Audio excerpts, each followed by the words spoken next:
I'm Eric. And I'm Jaime. And this is Horrorscope, a podcast for people who love horror movies. And people who want to love them.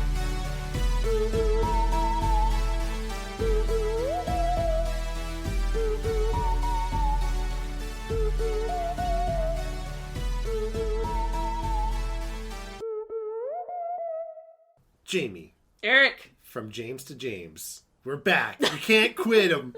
Jim Wan, as his friends know him. We're watching Conjuring 2. Can you believe it? I mean, this is our, fifth endeavor into the Wan-verse? We did Conjuring 2 Insidious and Saw. Yeah. This is just a Wan-cast now. Nice. I love that. You're the Wan for me. I was just about to say those exact same words. Are you kidding me? No, I should have.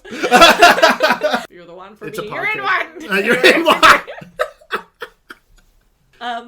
This is the movie where all the crosses flip upside down, right? Can't wait. Is that this movie? It's so good, Jaime. I can't wait. Oh my gosh. This is as you have stated before with other movies, this is not going to be a haunted house. This is going to be a roller coaster. Ooh, that's all I know about this one. Really? That's it? Warrens are in it. Yes, that's true. God, their love for God. It's based on a real case. Yeah, that's like the ideal. The marketers are like having a field day with that because that's the people they want. The marketers are like, oh, it's based off a true story, and somebody's like, all of this is true. What? And they're like, yes. Of course there was an event that happens commonplace where people get possessed by demons, and it's up to an elderly Jesus couple to go in and. Oh my God, they're not elderly. They're middle-aged. Middle-aged. Rude. To come in and could you imagine if that's just like an everyday thing of people just crawling on walls and being thrown around the house by invisible forces? I hope not. I would. Hey, if you doubt me, then that's fine. If you're Zach Baggins, though, I'd love to talk to you about it. Tell me about this movie. Read the wiki. Oh, all right. I see you're telling me about the movie, and I raise you one wiki. The Conjuring 2, known in the UK and Ireland as The Conjuring 2, The Enfield Case, is a 2016 American supernatural horror film directed by James Wan. The screenplay is by Chad Hayes, Carrie Hayes, Wan, and David Leslie Johnson. Who's that? How did he get in here? Who is that? Who let this guy in? It's a sequel to 2013's The Conjuring, the second installment in the Conjuring series, and the third installment in the Conjuring Universe franchise. Patrick Wilson and Vera Farmiga reprise their roles as paranormal investigators and authors Ed and Lorraine Warren from the first film. The film follows the Warrens as they travel to the United Kingdom, to assist the Hodgson family, who are experiencing poltergeist activity at their Enfield council house in 1977, which later became referred to as the Enfield poltergeist. So, as you said, and as we should establish, this is based off a real story. You've done it! Back off! You've done it! I don't know why that makes me so mad. I don't know either, but I love it. No. Everything you watch in this movie, all the crosses being turned upside down and everything else, all happens.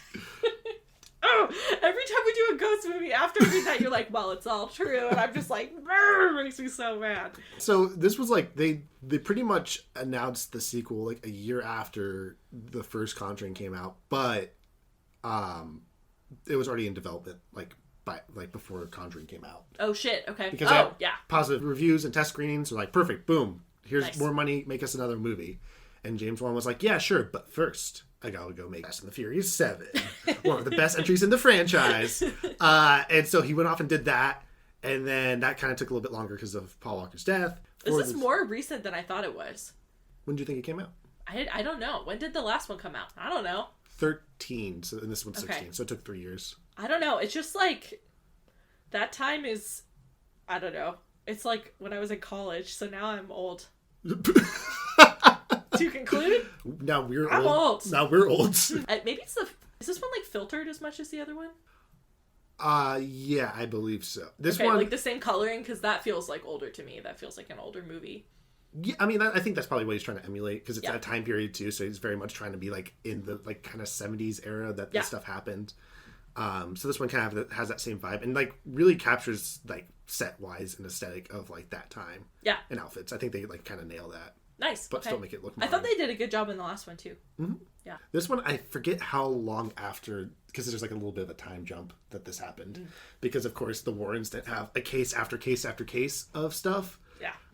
So it takes a bit for them to find another big one. I mean, there's like Amityville Horror that happens in between these two cases. So yeah, they all came back. They shot for 4 months, 50 days in London. Okay. On the first day, of course, as you have to have a priest come and bless the set because it might be cursed. Because again, you're basing this off real events. Were they in the place? Is the set? No. No.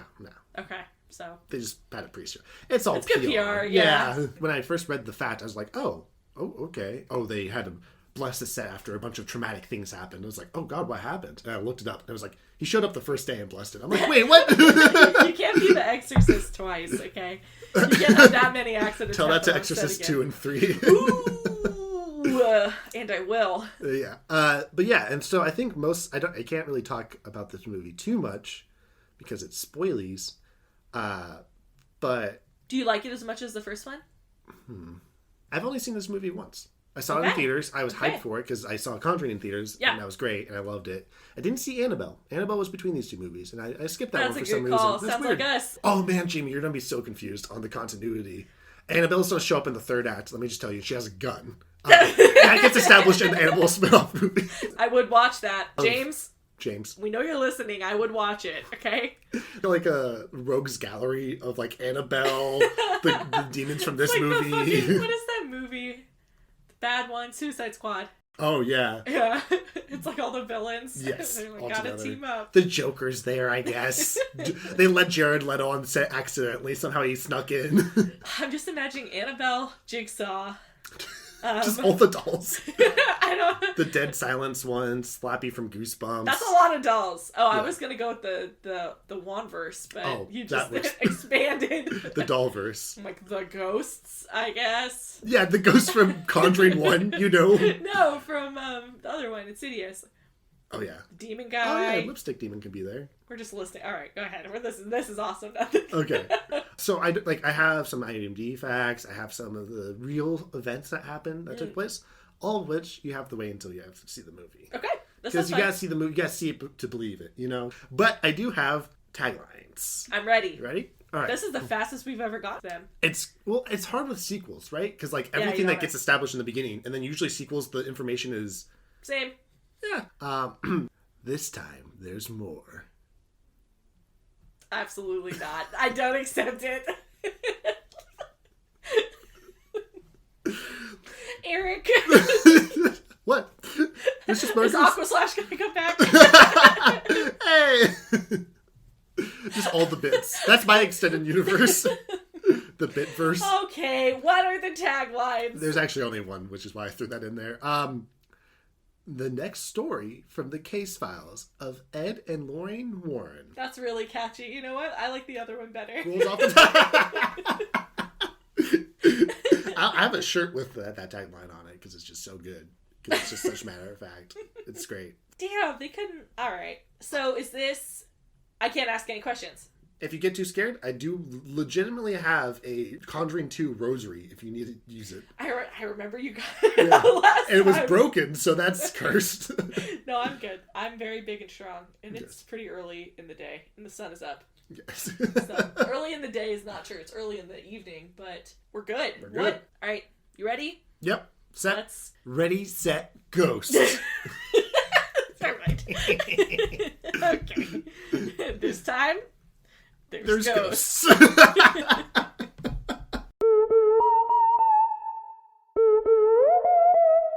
It's time for content warnings for The Conjuring 2.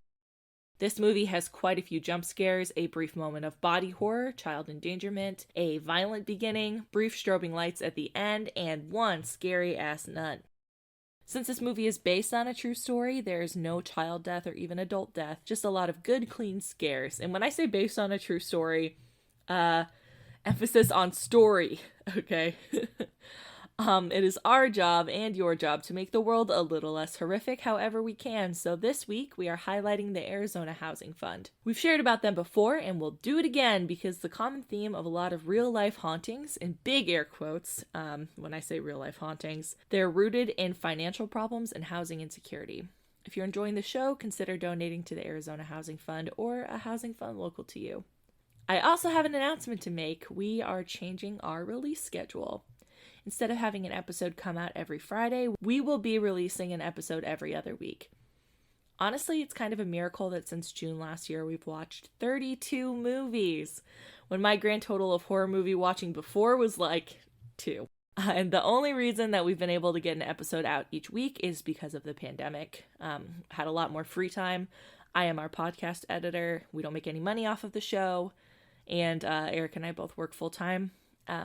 So moving forward into a hopefully busier and safer 2021, we need to switch things up. Our next episode will be live on March 19th. That being said, we wanted to take a moment to say thank you to you, dear listener. Horrorscope has grown a lot in 2021 already, and it's all because of people like you recommending the show to others, leaving reviews. We are really, really grateful for everyone who takes their time to listen to us talk about ghosts. We have some exciting stuff in the works when we hit some future milestones, but for now, we just wanted to say thanks. So, hey, thanks. Let's get into it.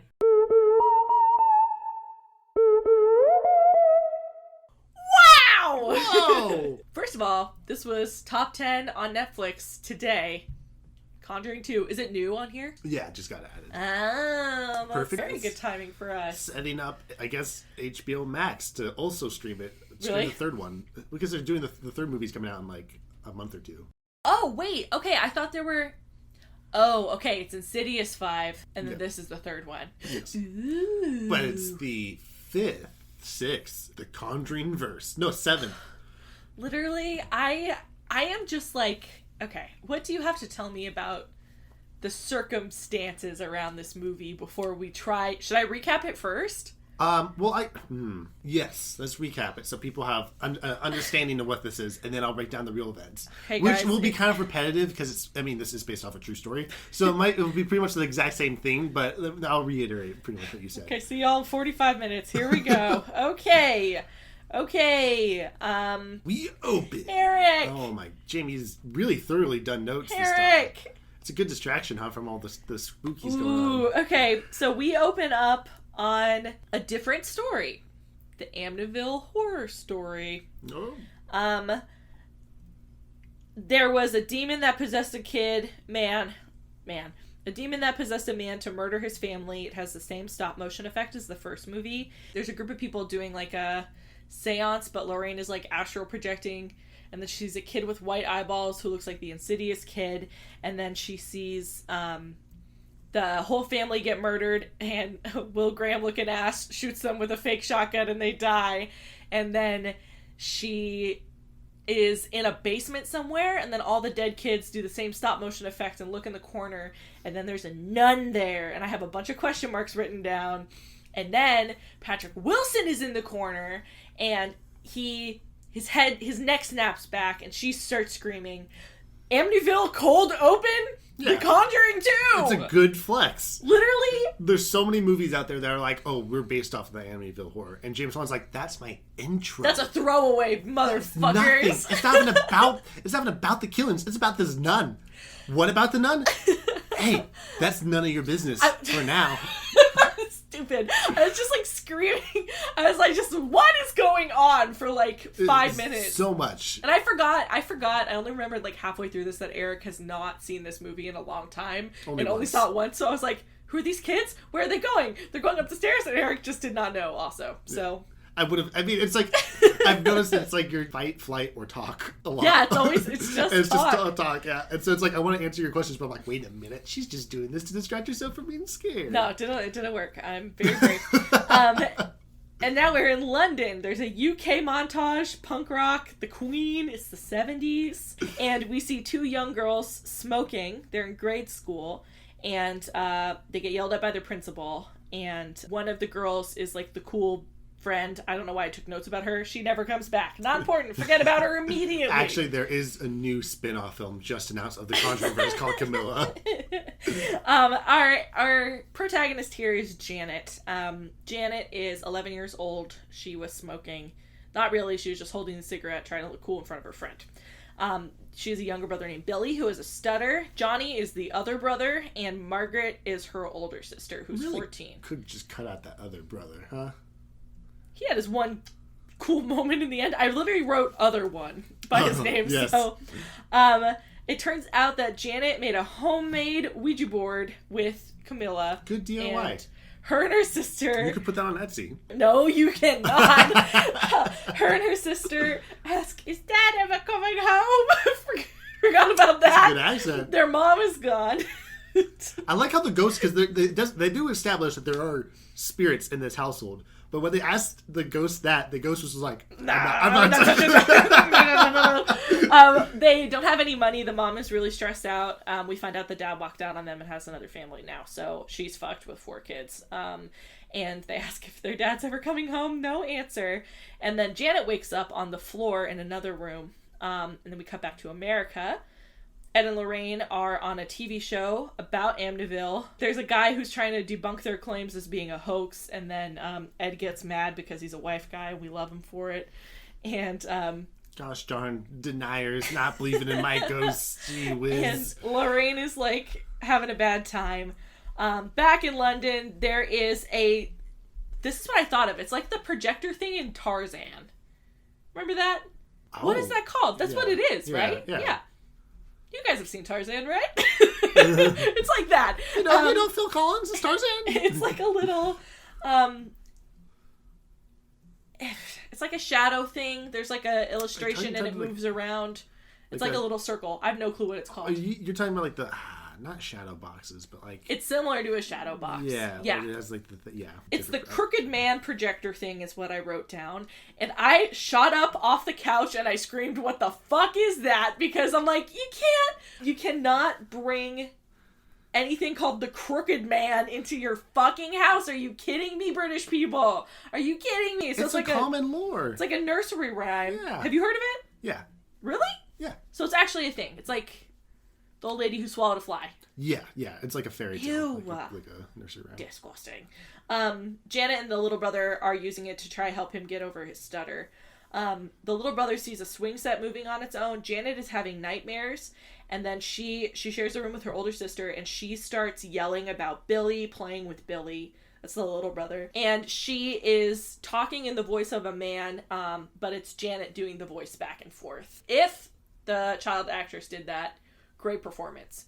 Great performance otherwise. She was amazing. Yeah. And so the older sister's like, you're just having a nightmare. And then the worst part of these movies is the first third of the movie. It's miserable because it's just dead silent. I noticed that. Like, there's no music, dead silent, just jump scare, jump scare, jump scare, no jump scare, jump scare, jump scare.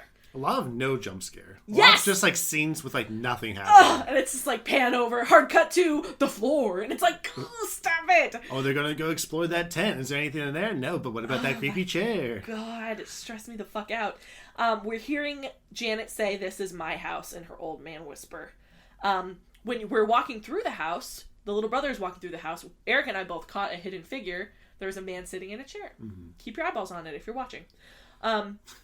I wrote down literally 5 fake outs because there's like a little tent at the end of their hallway, and the little boy kicks his toy fire truck into the fort, and it comes back, and then he pushes it back in. This takes forever. I'm going through it super fast. It takes forever. He like looks out the door 3 times. He does like that little lean out, lean back in. Oh, it was killing me. I was like, no. And there was nothing there in the end, huh? And also, I feel like I can't fucking see anything. I don't know my glasses. I need stronger glasses. Did you get hit with like a bunch of hot air from a pipe? Spoilers. I just like can't. I don't know. So I was like I was squinting and trying to see if there's anything there, and then sometimes there is and isn't hidden. And sometimes there is or isn't not hidden, and it just makes me crazy. So, welcome to this movie. Welcome to London. The little ambulance comes back out, and then a man screams. And Janet, the mom wakes up. She's trying to see what's happening. shows her son that nothing is in there, and then it turns out that Janet is in the like rocking armchair, and it was the same chair as the guy before. She was sleepwalking, she has a fever. So then she's staying home from school, and the remote disappears, and then it moves to the chair, and then there is a crusty old man ghost. The TV, there's like tension with the TV and static and flickering on and off, and then we see a whole old man face with the olive eyeballs. A whole ass old man. Whole ass old man face with the olive eyeballs of all ghosts in this franchise. Back in America, Ed has a dream, and he paints. Lorraine wakes up and walks in on him painting, and we're like, God, what can't he do? Apparently not be super creepy and paint his dream vision he had. Not be, like, aware. Here, we got to establish this early on. We didn't articulate it super well watching The Conjuring. This man is a himbo, okay? He has only 2 thoughts. Love wife, love Jesus. 3 thoughts. Hate ghosts. Hate ghosts. Hate demons. 4 thoughts. Hate people who don't believe in ghosts. Or his wife.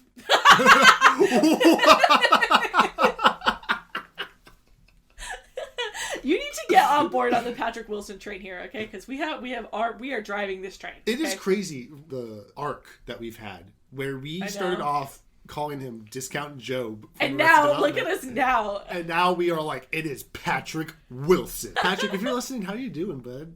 How have you TVP, been? think about Patrick. He said that he saw the nun, and she flips out.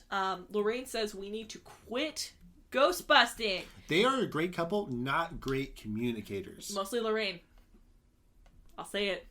When has he never been straightforward? I don't think he has the capability of not being straightforward. Exactly.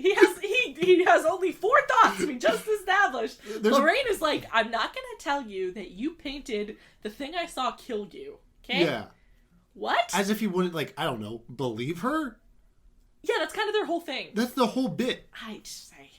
Back in England, Janet has tied herself into her bed, and she blocks the door with a chair, but then she wakes up on the floor, and she is running around. Something is chasing her. She's hearing breathing.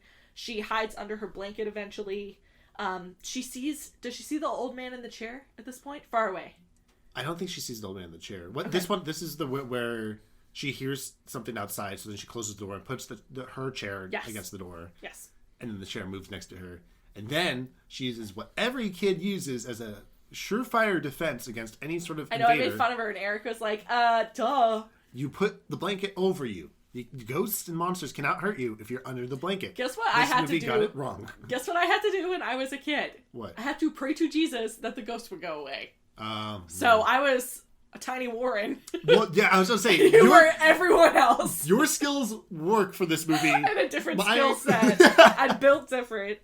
Built homeschooled. I distinctly remember, like, being under my covers, like, petrified. I'm like, there are aliens outside of this sheet right now. Sometimes you're right.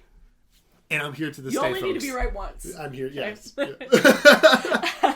The blanket gets ripped off of her. Her bed starts shaking. Her sister's bed starts shaking. She got bitten straight up by a dude on her neck, shoulder. Knees and toes. Knees and toes. The mom runs in. She's like, you guys are fucking around. Wrong. The dresser moves and blocks the door, and they run across the street to the neighbors.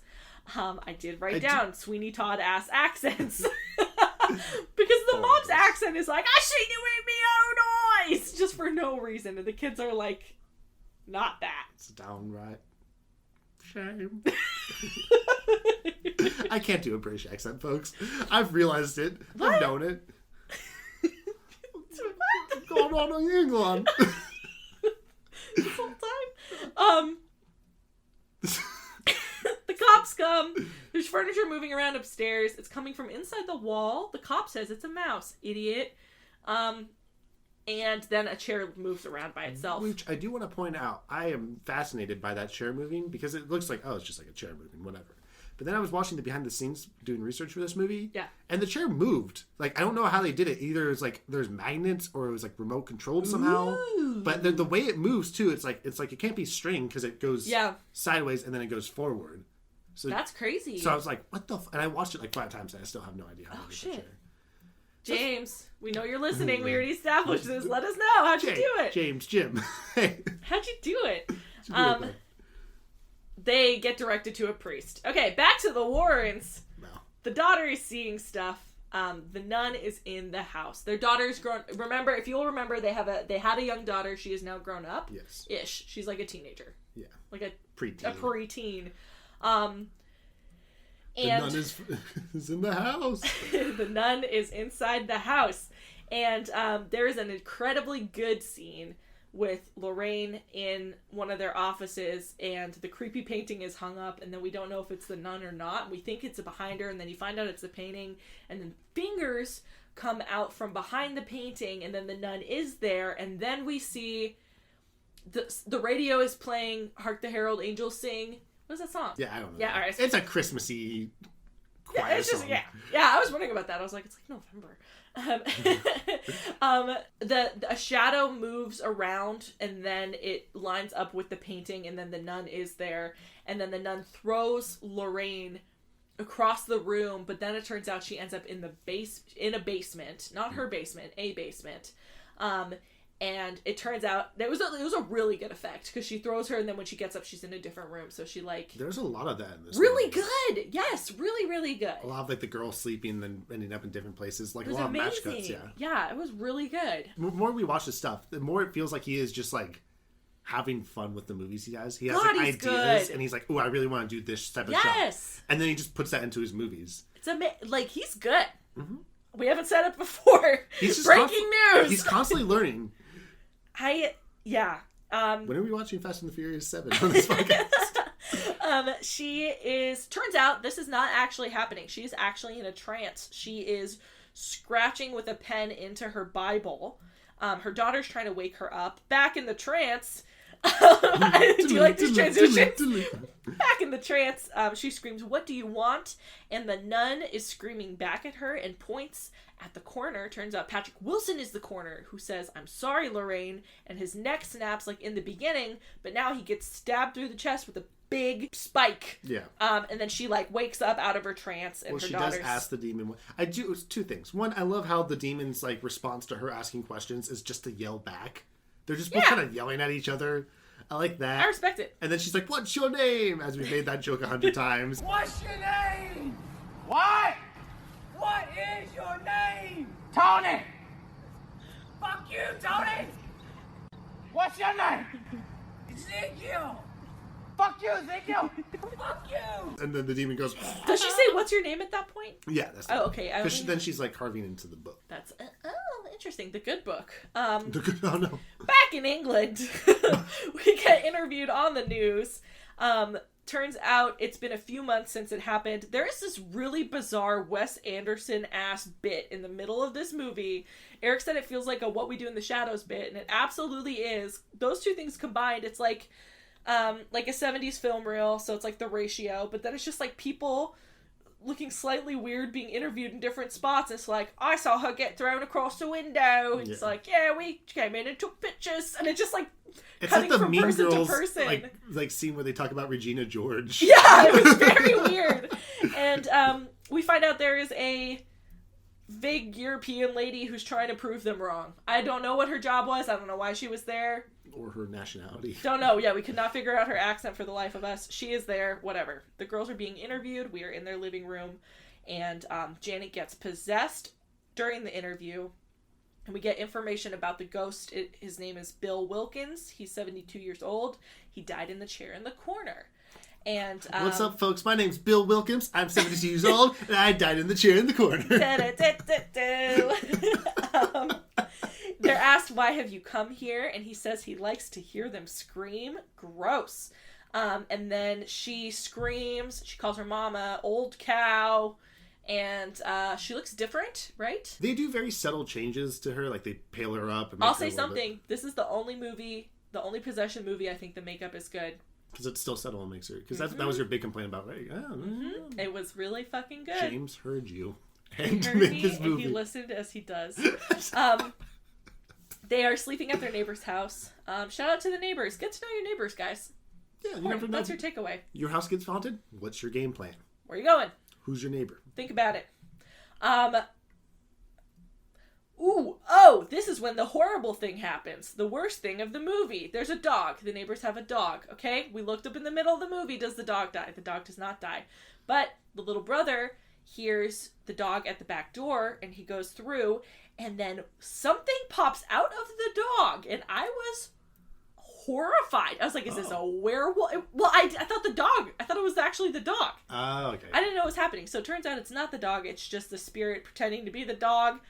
It, like, pops out. It's the crooked man. Who the fuck is this fucking guy, okay? Great design. Tim No Burton nursery ass. rhymes. He looks like the Mask. Yeah. The Jim Carrey. I want to look at his stupid face. He's wearing, like, a bowler hat. He's super tall. He walks with a little jaunty step, and he's, like... Eric said it looks like he's supposed to be stop motion. It feels like it's like a Nightmare Before Christmas character. Yeah, it's absolute bullshit. It's really stupid. I think that's... spoiler for what I don't like. I think that was very fucking stupid. Really jumps the shark. Absolutely. Jumps And the then crooked he's like, Who Framed Roger Rabbit walking down the hallway doing his creepy rhyme. Yeah. And we see his, like, long, creepy shadow, but then it's the sister. And the whole family sees, and then she falls down and she starts having a seizure. And then it, like, fades away. Back in America, we're with the priest, of course. He wants to send the Warrens out to see if it's a hoax. And he says, you only need to stay for 3 days. Just keep your eyeballs on it. They want official help from the church. Our direct line to the Vatican again. Whatever. But we just want you to keep an eye on it. Oh, that's right. They have the bust of Jesus, and they put his neck down Yes. You see the Pope. He's like, dear God, get us the Warrens. What accent does the Pope have? Italian? Get us the Warrens. Hey! Out the fucking Pope.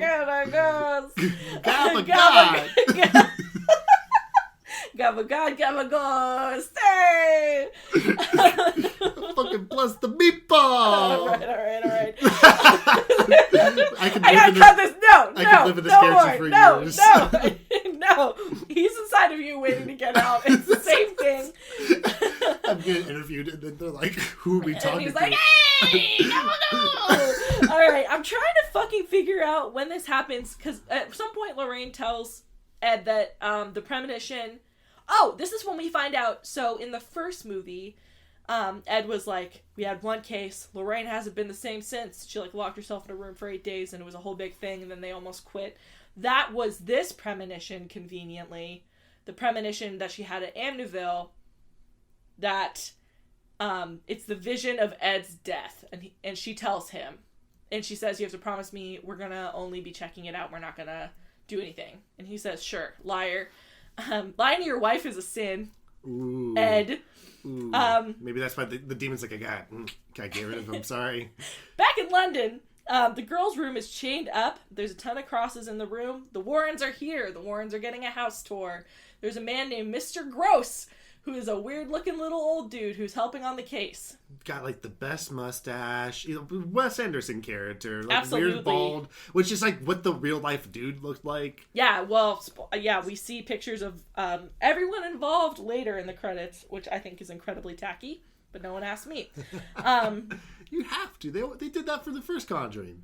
Yeah, wait, this is our podcast. No one asked us for the whole thing, and here we are. You think it's tacky anyway. that they show the real people? Yes. Okay. Yes, I do. Well, we'll get there.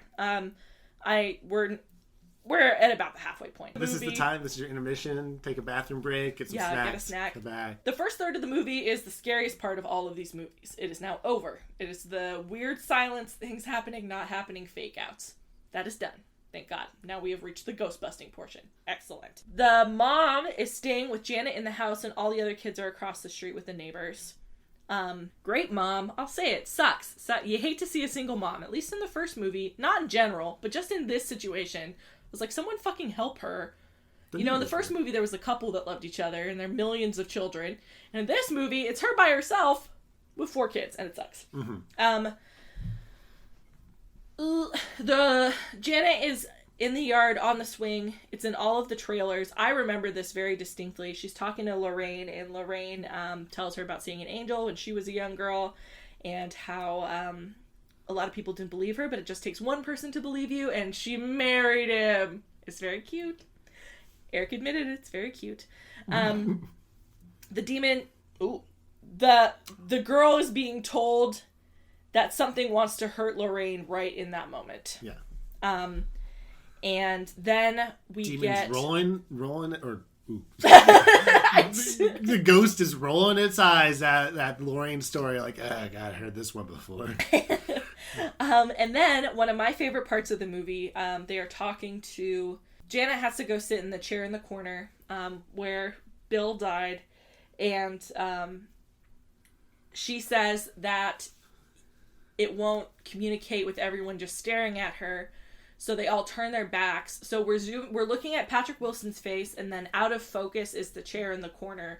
The lights go out, and then it's the old man, like way, way, way out of focus, blurry in the corner. Yeah, like the little girl's blurry silhouette turns into the old man. It was amazing. It was so sick. And Ed in this scene.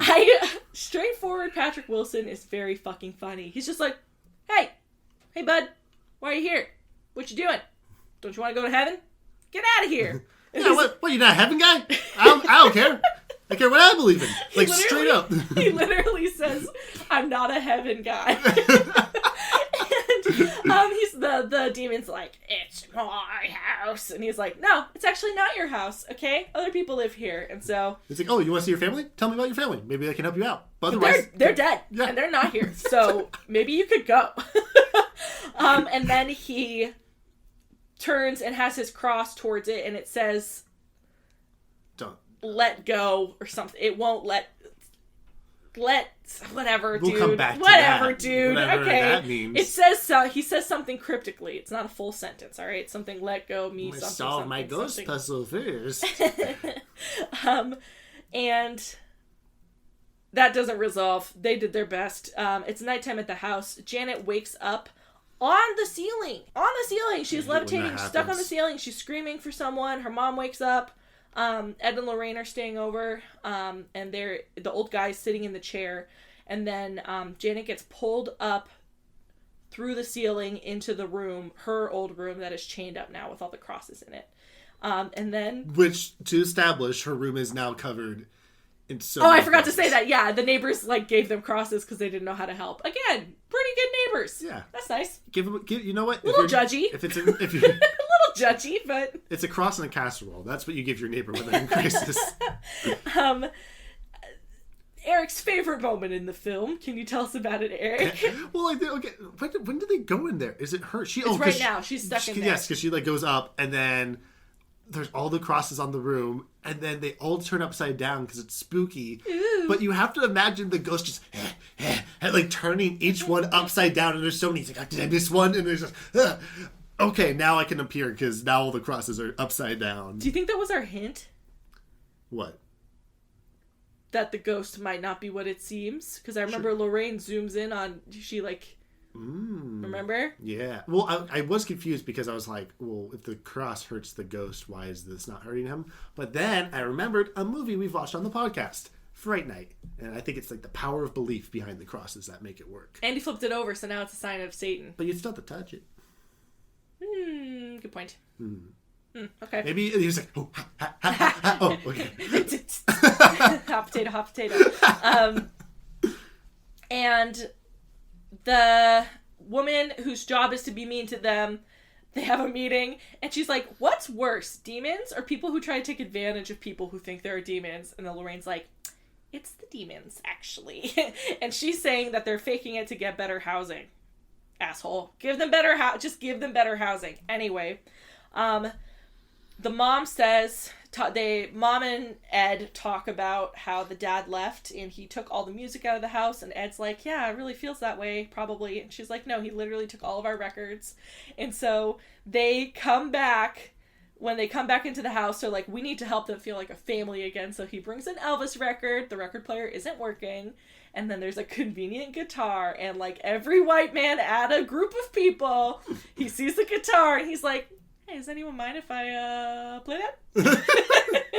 And that's how I heard about this guy called Elvis. Can you play the guitar, Eric? In real life? Yeah. Right now? What do you mean in real life? No, just no. I cannot play the guitar. Can you play the guitar?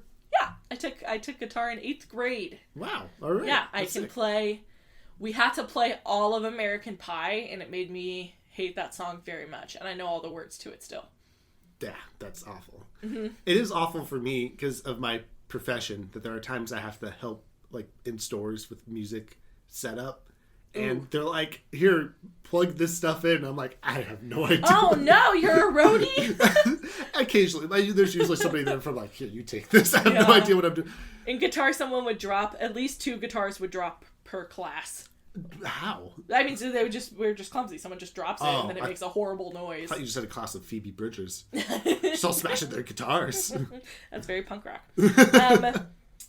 Patrick Wilson?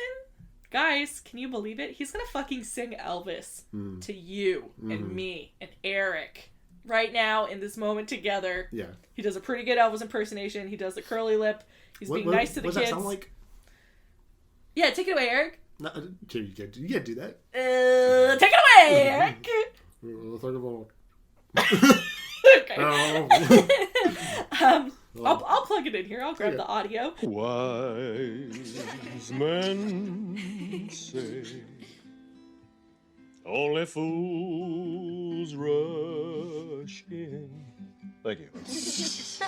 Hey, don't laugh now. But I can't help falling in love with you. Shall I stay? Would it be a sin if I can't help falling in love with you? Yeah, look, Eric warned me about this ahead of time when we talked about The Conjuring last time, remember? I loved it. You did like jokingly say that they have like a what is it, prayer circle with the guitar. Literally. And lo and behold, Juan was one step ahead of you. Manifested it. It was a lot. And then he's like singing, I can't help falling in love with you. He's looking at his wife. She's getting sad. The kids sing. The mom is crying. Everybody now, take my hand, take my whole life too, for I can't help falling in love with you, for I can't help falling in love with you. This sounds extremely stupid. Me telling it to you now, that sounds really dumb. It's pretty wholesome. I'll say it. Mm-hmm. I'll say it. And I said it. If there's anyone else, don't know. Family's back in the house. The family is all staying in the house again. It is around Christmas time. There's a Christmas tree up. They also have a fucking basement underwater grotto, Phantom of the Opera situation down there. Just hands holding candelabras to light the way. Literally! It's like, their basement is like all water. It's like half water. It's like submerged in the ground. They're not by a lake. How did that happen? The pipe busted. Yeah, but it's been busted the whole time. It was was it that way? But it wasn't that way before. Okay, we saw the basement earlier. Okay, I thought it was just that way the whole time. No. I was like, what? How are you supposed to have a pool in London, huh?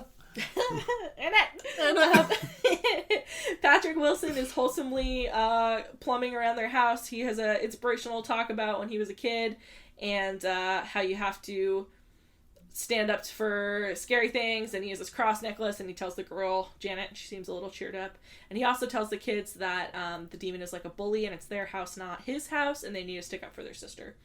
Patrick Wilson, sorry, side note, just because you said Janet and Patrick Wilson in the same sentence, could you imagine if they made like a little while ago a Rocky Horror remake and then oh my god, stop. Patrick Wilson played Brad? I can't. He would be so good. He'd be amazing. He would. Oh my god. Did you watch the really bad Fox Rocky Horror? I did. That Brad, pretty good. I'll say it. He was a pretty good Brad. He was really cute. Was it no clue. Okay. No clue. Don't know. any of those jabronis. Tim Curry was the scientist, or the That's narrator. Yeah, it was Okay. cute, but the rest of it was trash garbage. Yes. Okay, a brief aside. Dream Rocky Horror cast. Yes, we got started. This is the beginning of it. There's something in the water, Eric. Oh my of course God. there is. It's Watch the it. fucking old dude. The mom gets bitten. His dentures come off in her arm. That was actually the original subtitle of this movie. Conjuring 2, there's an old man in the water. And then Patrick Wilson finds the dentures groping in the dark green water to find it. And then he matches it up with the bite mark on her arm. And she's like, she bit me just walking, but Janet. That sounds like Jamie is doing a That's what the mom sounds That's like. actually That's what she literally it. And that's happening upstairs. Janet sees someone in the kitchen. And Johnny says, we can't be scared of it. That's what Ed said. And he goes in to confront it. And then the door slams shut. Easily proven wrong. No, the door doesn't slam shut. Janet disappears Yes. from the other room. This movie really effectively, I don't know what the distance is, but it uses like across the room shots really well. You know, like in the corner of the room so you can't really tell what you're seeing. And so then we look back and Janet is in the room holding a knife. A knife. A knife! A knife! No! And then the entire kitchen gets fucked. The little brother goes and hides in the closet. Everything gets flipped over. Everything gets broken.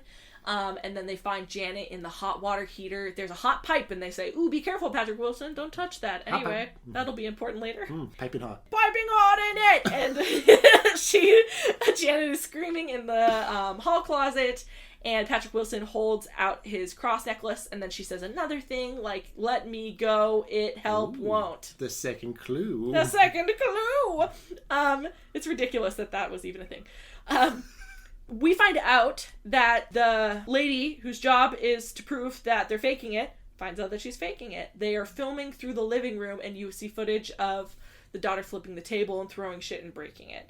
And so then she says, you guys are doing this for insurance, and the mom helped her, and the mom is like, you guys, why don't you guys believe us? And Patrick Wilson says, the church won't let us help if there's anything like a hoax because they don't want to get involved. And they leave and they say, we're going to go. We have to leave. And the mom kicks them all out. And the mom has a breakdown. Understandably, she earned it. And then Janet is crying quietly in another room, but she's listening to them have this conversation. So everybody leaves. They are on the train. And Patrick Wilson's like, hey, a little weird that they caught her faking it on the only place that was being filmed. And Lorraine's like, yeah, I guess. And then he drops the recordings of the sessions, and they make an X or A sideways cross. cross. Oh my gosh. And he's like, oh fuck, help me set up the tape recorders. Eric It literally pointed takes a out, manifestation of this for him to figure this out. This man is so his two brain head cells empty. rubbing together really, really, really, really hard. They also cross at the same time. And they have to set up their tape recorder. And Eric pointed out, really unpleasant for the rest of the people on the train. It's sad there's people who play their music on their phones without headphones. Yeah. Except for it's an old man screaming. And the screams overlap, and it says, help, it won't let me go. Ooh. When you play them at the same time. What is who? What? And then we find out it's a pond spirit! Oh, a pond spirit! Oh no! Damn it! It's a pond spirit. The spirit and then Lorraine astral projects into the room where the old man is sitting, and we were joking the whole time that this is an anti-smoking ad, but he literally takes oxygen off of his nose, and I was like, same setup. And he says that they wouldn't let me go, and then he gives her a riddle, and she said she doesn't understand, and then the nun is there! So then Lorraine puts it together. Why does he give her a riddle? I don't know. What is this D&D he probably couldn't say movie? anything because he's being manipulated by the demon. Yeah. You kind of feel bad for the old man. It's like the Oh only... my god, me too. Only time... There's no, like, his spirit leaving for heaven or something at the end. Spoilers. It's just like him being like, I'm trapped, help! And then... Yeah. So, he just broke my brain. I was just like, oh no. So, the demon is using the old man's spirit. The old man returns to the house to visit his family, but his family isn't there. So, his spirit is restless, and the demon was allowed to come through by the Ouija board. It just, like, kind of picked that scenario to... I guess, yeah. I don't know why, So but... demons don't need a reason, I guess. So the demon is using that spirit to manipulate them. And back at the house, Janet says that the only reason why she faked that scenario was because if she didn't, it was going to kill Ed and Lorraine. So Ed and Lorraine are speeding back. They're like, we need to get this guy out of here. Lorraine says it's taking a blasphemous form to attack my faith, making it all about her, apparently. I just wrote down in all caps, none! Ooh. Okay. Well, that's when they also solve the riddle. Yeah, the answer to the riddle, it's like, what are you given and you don't ask for and it follows you until you die or something like that. It's your name. Mm-hmm. Okay? What's your name, man? Ew. I can't believe we didn't say that yet.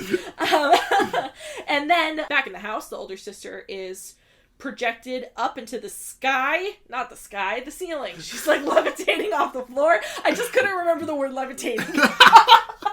Okay, She is flying through the sky. The older sister is levitating, and then the mom goes to help her, and then Janet has gone full-blown evil supervillain, demon possession, crazy makeup, crazy face. Looks good, though. And the mom gets all the kids out of the house, and she is like, go across the street, I'm gonna go back for Janet. Door slams shut. Janet is in the house by herself. Ed and Lorraine are trying to come back. Ed breaks a window. The couch flies across the room and smacks him in the fucking head, and he falls over. Little bonk. Little bonk. And so he runs around to the back of the house, and then lightning strikes the tree outside the front of the house, and then branches of it fall off, and it becomes a perfect stake underneath the second-story window. Much like the stake Lorraine saw in her vision of death! Oh, no! Oh, no! But... Full Mulaney there, both of us. No! Oh, no! It's the demon! What's the most important thing? Is that he goes... So Ed makes it in the house. Lorraine's trapped outside. She's like, you promised me... Wait, I didn't even get there yet! No, but then you jumped ahead because when they get separated, that's when she's like, wait, the demon did tell me its name. I didn't even get there yet! But you went to the spike. The spike happens after that. Ah! Does it? Yeah. Oh. It happens after she says its name. It says Fuck. Okay, you're right. So no, you can take it. Take it. No, it's okay. No. Well, now I can't get rid of the Mulaney bit. Eric was right. When she was in a trance before, she was scratching the name of the demon into her Bible. The demon's name is Valak. Ooh, and that's when the lightning strike, and then it becomes the stake. It's a good name. Valak? Yeah. Sounded like a medication. You or your family have Valak. Literally, or like an NPC. I guess it's fine. It's okay. I mean, what demon name is going to be like, oh, fuck? Pazuzu. How could I forget? And they have an extremely dramatic, ridiculous moment where they're both on either side of the door, and she's like, you promised me! And then he's like, I know, I love you, Lorraine. I have to go save her. And so he leaves. He's like, Lorraine, I have object permanence. Or don't have it. You don't exist anymore. I'm like a baby. I have to go save this girl now, sorry.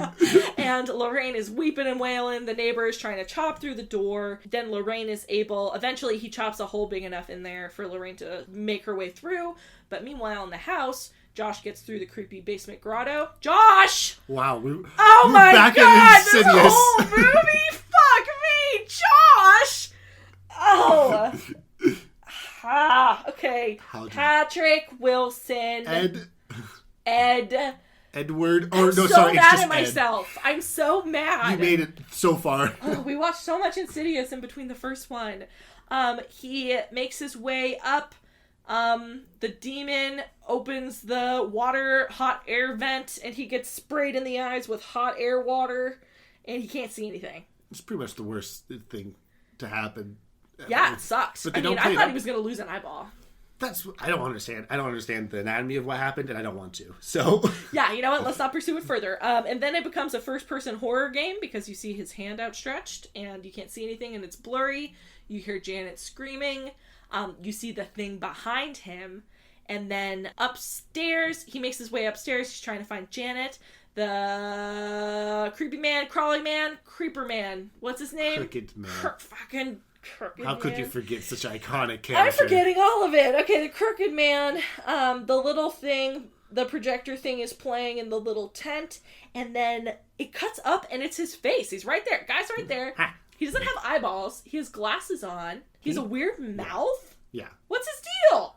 We gotta look him up after this. What's his fucking deal? What's this guy's story? They should do a whole movie based off this guy. And then he stands up. Look, James Wan is a franchise man, okay? In this movie, he's like, fuck Amityville. Look at this. The nun. This. And he stands up. Crooked Man stands up. He brings the whole tent with him. You hate to see it. He pops into the ceiling, rips open the ceiling. gets over to That Janet. was randomly creepy. We're like, It was so creepy. He stands up in the tent, and you think the tent like sheet's gonna fall off him, but instead he slams into the side of the wall. Ooh, you just saying it again disappears. gave me the heebie-jeebers. I hated it. It's so wild. Yeah. Yuck. And so he ends up going into the room, whatever. The cross room. Yes, Janet is in her old bedroom. She is standing outside of the window that is smashed. The wind is blowing on her face. She looks like she's trying to go jump on the spike. Ed is able to grab her jacket. He's able to grab the curtain, and he is hanging by a thread, and they are both about to be impaled.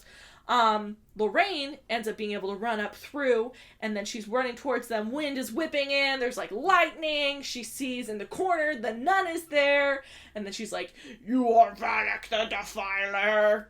What is his name? Marquis of Snakes." Yeah. And I was like, "What the fuck?" Really, so is this just a like real demon? I have not In looked real it up, life, but Eric? it feels really like yes, because this is based off a true story. But it did a good enough job for me because I don't know enough about demons in actuality if that's a real one or if they just made that up. It feels real.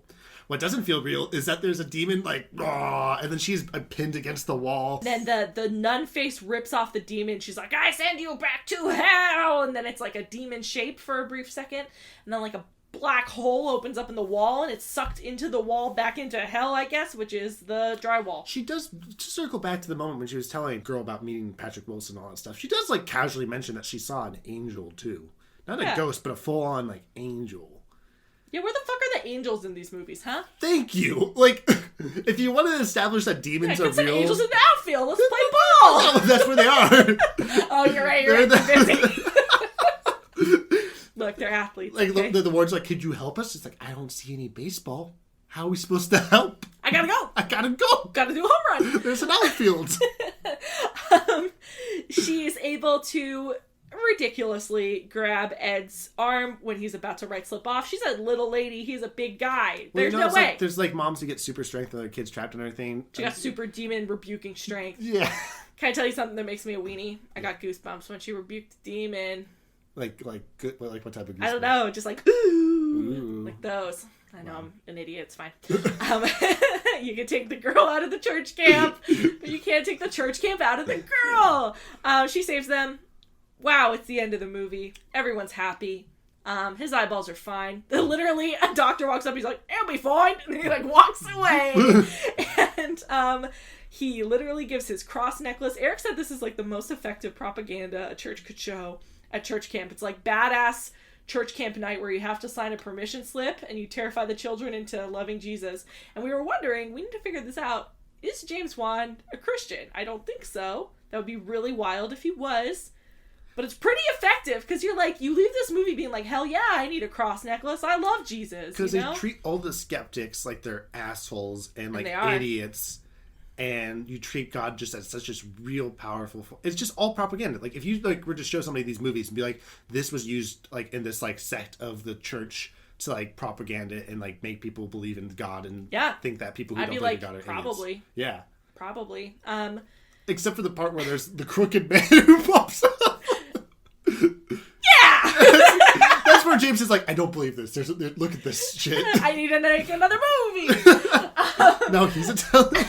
I got another movie. They leave. They go home. Back in the United States. They're back in their house. Patrick Wilson is adding to his creepy, horrible corner. We said Annabelle is going to start the Avengers Initiative. He puts the creepy Crooked Man projector on its shelf, and he hears Elvis start playing. What? It's his wife, Lorraine, putting on Elvis on the record player. And they have a little wholesome dancey dance moment.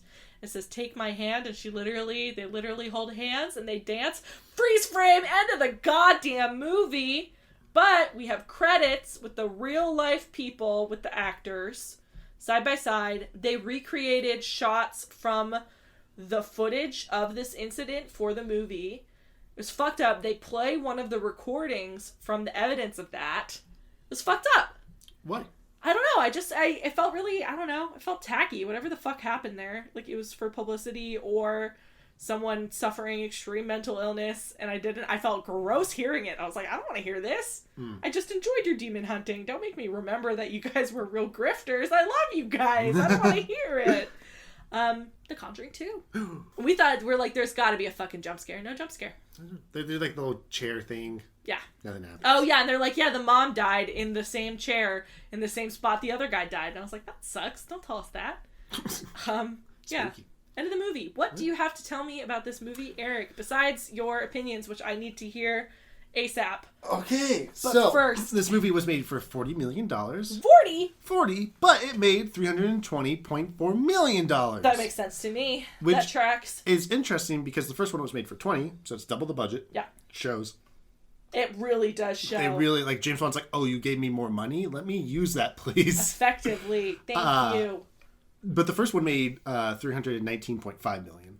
So it made roughly the same, just like a little bit more. Yeah. What do you want first? I could either tell you weird IMDb facts I found or the real life story. I want to cover the real life story very briefly. Okay. Yeah. So real life story is pretty much, it was the mom, the two daughters, and like I think they had like a son in the house. They claimed that they saw chairs moving, and eventually they did get reports, and there is like actual footage of the two girls sitting there, and they're interviewing her, and the one girl talks to Oh, the so voice. it's like the shot in the movie? Yeah. Were they recreating it? Okay. Yeah, they recreated that all. They pretty much figured out that she was just doing a voice, and they did catch the little girl bending spoons and throwing furniture. So that bit was Okay, true. so she was for real faking it, actually, and they decided to make a movie. Yeah, so if you felt bad about Yikes. it, there was no, I'm pretty sure there was no mental illness involved. What I think happened... I mean, something was wrong. What I think happened, which I think is interesting, because I think it tied to the first Conjuring movie, and it ties to Amityville Horror, Okay. is that all these movies are about people who move into new houses that are very large.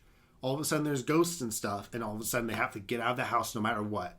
And what I read, too, was a lot of people were buying up big houses at the time, but they like the mortgage and stuff was very high. Oh, shit. So I'm pretty sure there's like a correlation, and maybe there's an article or something out about this, but like that a lot of people just bought outside of their means, said, fuck, this house is too expensive, we need to get out of it.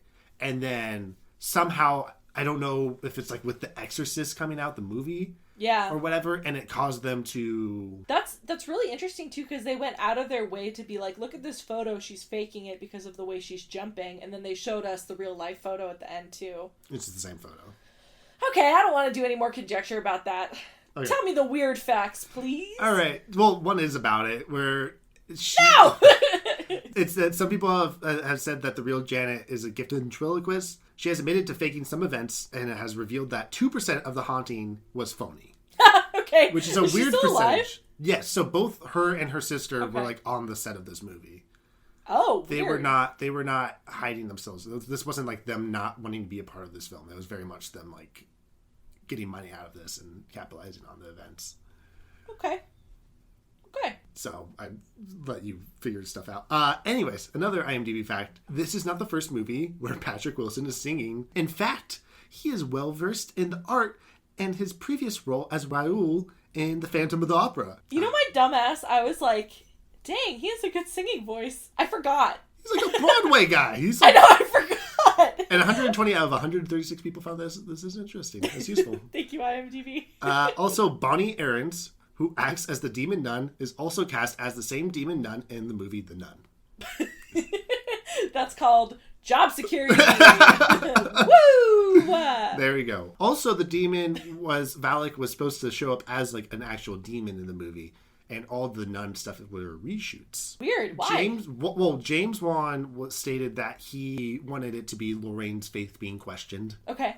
I think, more cynically, they did this movie and they're like, oh, we need to franchise this out. And that demon is really cool, but that's Hell not a yeah, poster. dude. We need a poster. We need a name. And James Wan was like, The Nun. I was like, I got something for you. Yeah, what about this? Yeah, that sounds about right. And so there are I like respect it. photos of like the demon and stuff because they shot with it. But Ooh, okay, we gotta look at it. yeah. Oh, you have it? Yeah. Of Ooh. course I have them, Jamie. I'm gonna look at the... You do see it briefly at the end when it's like, oh, blah. Ew. He kind of just looks like Venom. Yeah, like okay, I was gonna say horny Venom, but Ooh, I Venom think with Venom's horns. horny Venom. I don't think. What did you not like about this movie? Not like, we're starting with not like first? We literally do every single time. Do we? Yes, Eric! Every single time we start with not likes. It just shocks me every time. I know. This one is definitely more of a wild ride, a little bit over the place. It feels like James Wan's like Fast and the Furious and Aquaman is showing a little bit. Like he's kind of like coming off these big action movies. And I feel like all of his previous work influences his next work. Yeah. So I think he's hot coming off of Fast and Furious, all this action, all this crazy stuff. He's like, let me put that in a real life, like haunted house movie. What do you feel made it that way? The pace or like the tone or what? I mean, shit hits the fan in like some scenes where it's just like madness, where it's like the crooked man shows up and he's all crazy looking. Oh, I see what you mean. And then like at the end of the movie where she is like battling it out in this giant storm, the cameras are all crazy as an actual demon is yelling at her. Yeah. The intro when there's just like so many things happening that I can't even nuts. explain to you what is happening. Yeah. Well, remember, we had the creepy pilgrim boy, the creepy mom, the creepy witch in the first movie. Yeah. Yeah, so. But that's a little bit. At least it's thematic. Yeah, it's the crooked man, all right? Let's talk about toned him. down, but it is. It's that guy. But yeah, the crooked man is definitely the weirdest thing in this movie, especially because spoilers, have stated that they will make a spin-off movie featuring him. Yep. They've already made the spin-off movie of The Nun. But in this movie, they clearly establish that the crooked man is just a manifestation of the demon who is also the nun. It's Valak. So what's the crooked man? What's that movie? What's that? There is no character. Is it the demon again? Is Valak back? It sucks. They should have put a dude on stilts, and that's all. Again, I think it's like James Wan has these ideas or wants to do these things. He's like, let me put this creepy, like, stop-motion-y looking Tim Burton character in my movie. Yeah. And it did really remind me of the Babadook from what I've seen of it. Yeah. Did these come out at the same time? Babadook was, I think Babadook might have been 2016 as well. Ooh, maybe he's like, I want to get in on that. Hell yeah. I agree. I hated him. And not just because he was scary and also stupid, and that's a bad combo. Actually, it's a great combo, but not for this movie. This movie's too good for that, I feel like. I feel like this movie also kind of suffers from trying to be too faithful to the actual events. Yeah. Because it kind of draws it out a little bit longer than it should. Because like at the very end is when like she fakes the possession thing, which is what happened in real life. I don't know, like the interviews and stuff like that. Like they kept on like the pacing kind of felt weird and disjointed just because that's how it was that's how real life events work. They don't work like movies. What? God damn it. I mean, this is all based off true events, of course, but... I agree. I think that these movies do suffer a little bit from being like, the people were there on the set. It's like, okay, like... Yeah. Yeah. And that's where, like, I think, like, that's where some of these spin-off things, like Annabelle 2 or The Nun, where they have, like, a little bit more fun with it, because it's like, oh, this isn't based off a real story. I mean, we've seen what James can do. Yeah. You know, these movies are really, I think this is his best franchise, right? I mean, it's like the one he's been most involved in. Yeah. And I think we're about to see, this is my predictions on Conjuring 3. I think we're about to see the downfall. Ooh. Because he's not doing Conjuring 3. It's because randomly, instead of doing the Crooked Man, they did the La Llorona movie, which has no connections to all these movies, but it's apparently in the Conjuring verse. Okay. And that director is now doing Conjuring 3. And I didn't see the Curse of La Llorona. Haven't heard good things about it. But I haven't heard good things about it. That's not great. Yeah, he should be doing it. But Patrick Wilson's directing, right? No, he's doing Insidious 5. He's directing. Oh, Jesus. And also Conjuring 3, to speak about real life events, this one's based off a That's right. killer who said the demon made him do it. Yeah. And knowing how these movies work, guess what? It's probably a demon who made him do it. And it's going to be some crazy demon. It's going to be Here, Jamie, give me your pitch. What's the next spin-off of the Conjuring verse? Ooh, can I make it good? Better than this? Well, I don't know. I don't know. No, I can't do that because I don't know any real life stories about possession. No, you just a character, just like a spooky character. You know, make one up. Okay, it's a demon named Bollocks, and he's British. Oh, Bollocks! Ah, Bollocks! You killed my brother Bollock. He's British, and he's scary, and he has no mouth. Ooh, no mouth. No mouth. Him and Crooked Man are like, we complete each other because he's just eyes. No eyes either. Oh, it's Slender Man. You made Slender Man. No further questions. No off-topic questions. No further questions. End of Conjuring 4. What did you like about this movie besides my really good pitch for sequel that I just did? Yes, I love that. I like how crazy this movie is. I like how it is all over the place, and it's like I remember, from what I remembered of this movie was it being, like, over the top and having weird tonal shifts. Like, the when they have, like, they do the Kumbaya Elvis singing thing, I'm like, what is this doing in this movie? This is weird. But it's like, watching it again, it's a little bit more cohesive to me. I don't think this, I feel like Insidious is, now that I can, like, directly compare them, has way more tonal shifts than this movie. But it definitely feels a little less consistent throughout than Conjuring, because Conjuring is like one family in a house, we're just in this house.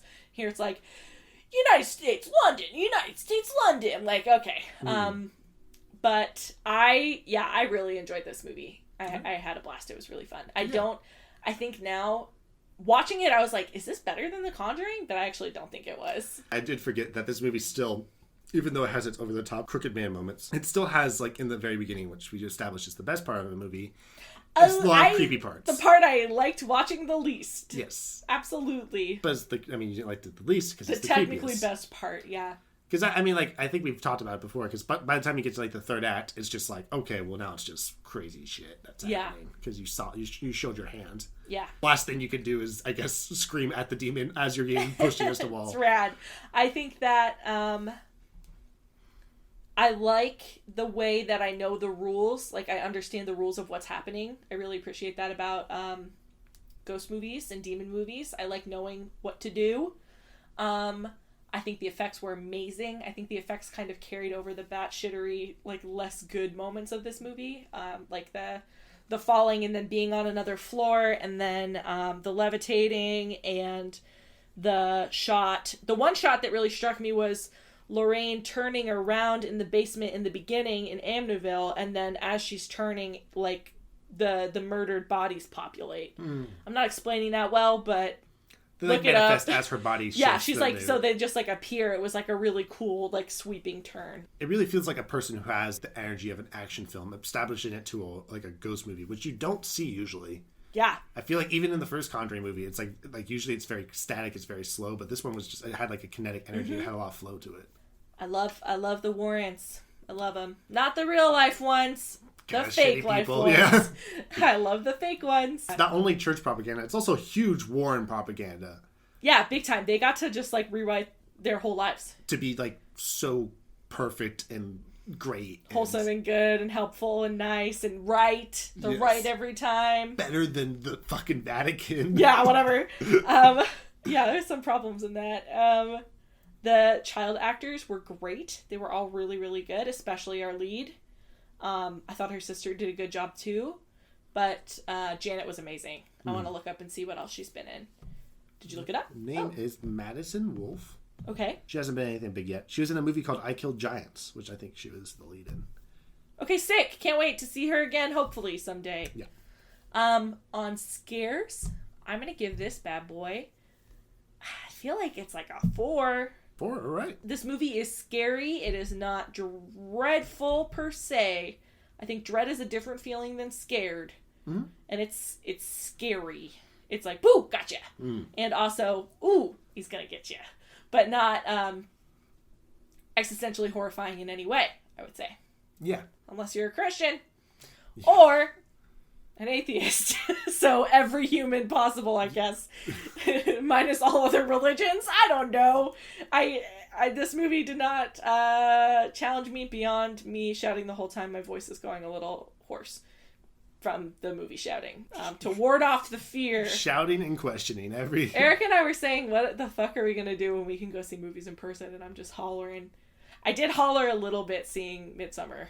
But that is the only hollering I did. Well, everyone else was in my theater, so it's fine. Yeah. I've only seen 2 horror movies. We'll find a... Okay. Hey, theaters, by the way, you have time to figure this out. After the pandemic, make the hoot and hollering viewings and then the non-hoot and hollering viewings. I would love that. I'd like to go to both. And I'll just be really, really quiet in the other one. Need signs and they're like, cheer, I would love that if they did that. And then there's like a Quiet Place 2 for hoot and holler. I give this movie... 1 out of 1 Elvis impersonations. Ooh. 2 out of 2 sideburns. Okay. Would you recommend this movie? Yeah, absolutely. I would recommend this movie. I think that I really feel like these movies are much less scary than they look. because they look really fucking scary. I remember the trailer for this movie and I was just like, what? But like when you're watching it, you're like, no. Like it's fun. It's fun, scary. Yeah. Yeah, these movies are like a delight to watch. They have happy endings. They're literally everyone hugging in the sunlight.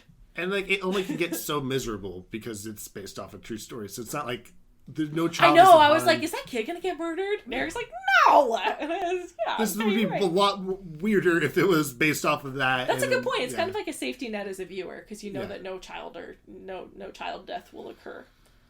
It really feels like James Wan, because they show the dog at the end too. It was like, because he murdered the dog in the first Conjuring movie, and the second movie is like, there's this a dog. This dog's okay. This one's fine. Yeah. I would love it if James Wan never murders a dog again. James, we've already established a few times now that you're listening. You hear us? No more dog murder. No more dog murder. If you show dog murder, that means you're directly disrespecting us because you are listening. Anything else you want to say about The Conjuring 2? Eric, this time? There's more. This time there's more. This time there's ghosts.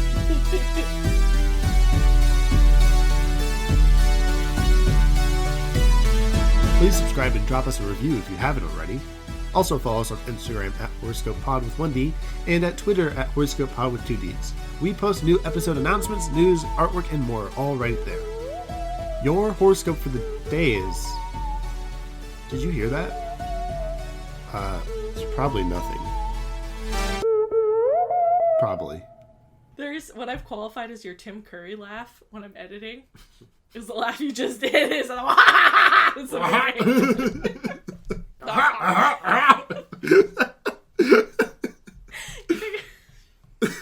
Never mind. It's like miles away. They're like, what is that? And you're, like, it's beautiful seeing nature heal.